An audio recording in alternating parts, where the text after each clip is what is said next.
Chapter 19. They slept fitfully that first night, especially Samuel. He could not get over the feeling that somebody was following them. The next day, the feeling abated somewhat, but by evening, Samuel saw that his father was sliding back a bit. The food Emily had sent was good, but his father needed fat meat. Samuel decided to do a quick evening hunt for raccoon.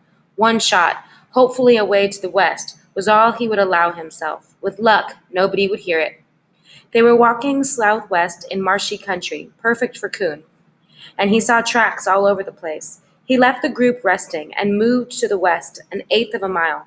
Walk hunting. He hadn't gone 50 yards before he saw a small female with two kids. That wasn't what he wanted, and he kept going, out from her in circles.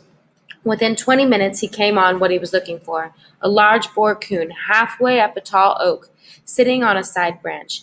He moved east of the coon so the sound would go west into the forest, aimed carefully, and took him in the head, so that the animal fell backward off the limb, dead when he hit the ground. Samuel gutted him quickly and left the entrails for scavengers. Some people ate coon liver, he knew, and bear liver. Bear and raccoon meat were similar, but he never trusted it. An old man had once told him bear and coon liver will give you the gut gripes, so he stayed away from it. Back with the others, he skinned the coon, built a very small fire with the driest wood he could locate, and cooked the meat in half-pound chunks, fat dripping from it. He killed the fire as soon as the meat was cooked. He forced his father to eat several helpings of it. Then he and his mother and Annie ate until they were full. He saved the rest for his father to eat over the next 2 or 3 days. They wanted to talk then, especially Annie, who was nearly bursting. "My talker's about to blow up," she told him. But he shook his head, wiped the grease off his mouth, took his rifle, and went back up the trail a quarter mile.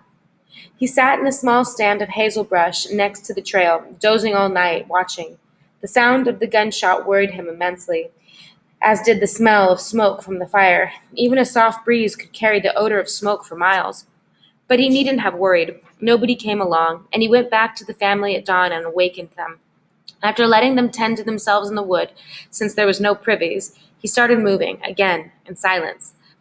That day they stopped for breaks 4 times, and he forced his father to eat more coon. The rest of them ate the remainder of Emily's venison and corn dodgers. They started to hit cross trails about midday.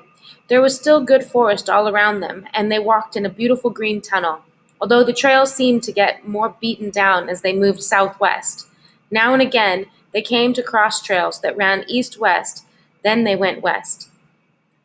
These trails were even more compacted, and twice they crossed over paths with twin ruts where carts and wagons had moved through. These frightened Samuel.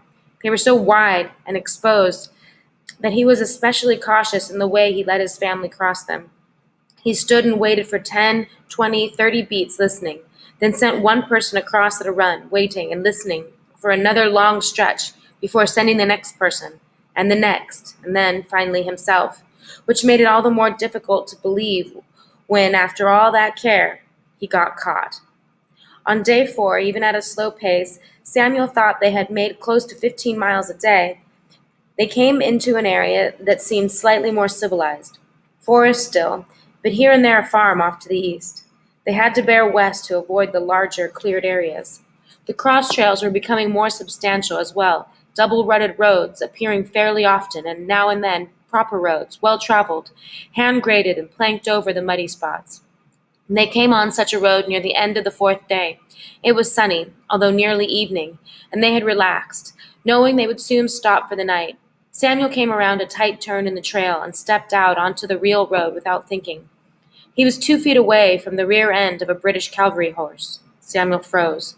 The man of the horse, an officer, was looking into the brush on the other side of the road, as was his horse, both ears cocked. The officer in a saber drawn, held down at his side at a slight angle, ready. To his left were 5 more men on horses, all facing the same way, staring intently, short muskets at the ready, their sabers still in the scabbards. A second, 2, and they still hadn't seen Samuel. The picture would be frozen in his mind for the rest of his life.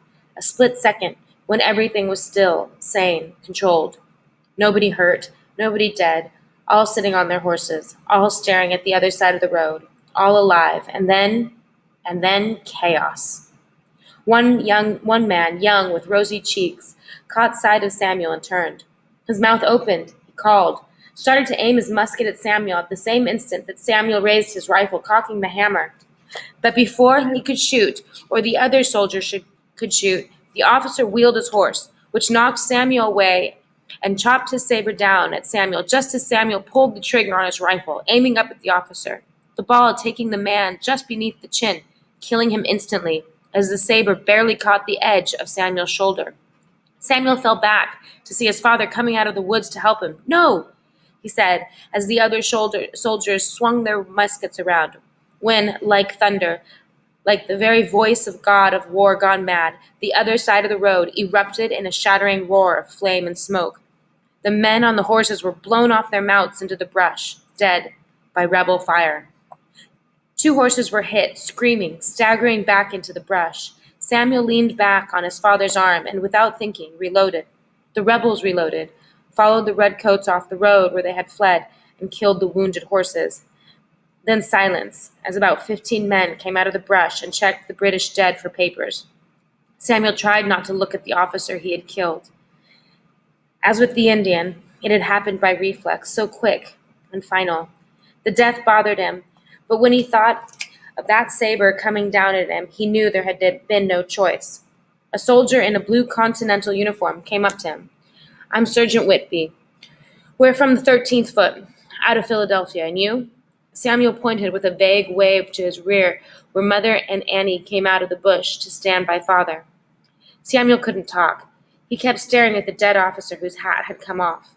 The man had long brown hair that waved in the light breeze near the ground.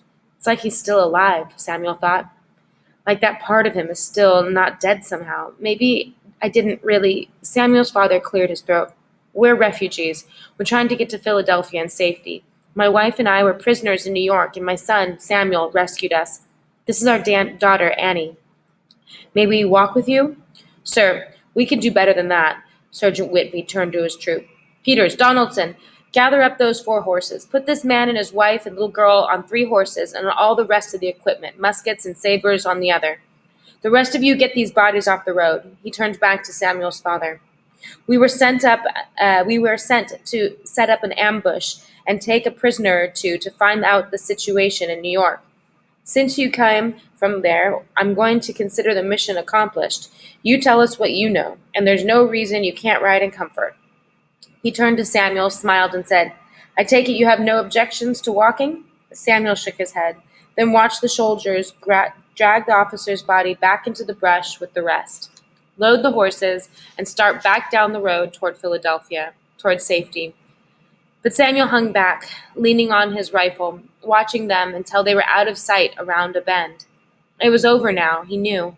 The run, the madness, listening to every crack of a twig, worrying over every brush of a leaf. His parents and Annie would be safe now. A great weight came off him, and then he thought, no, we will be safe now. It's over. But still he hung there, hesitant to go, to follow, until a young soldier came trotting back and waved at him to come. He nodded, picked up his rifle, and jogged to catch up. It was over.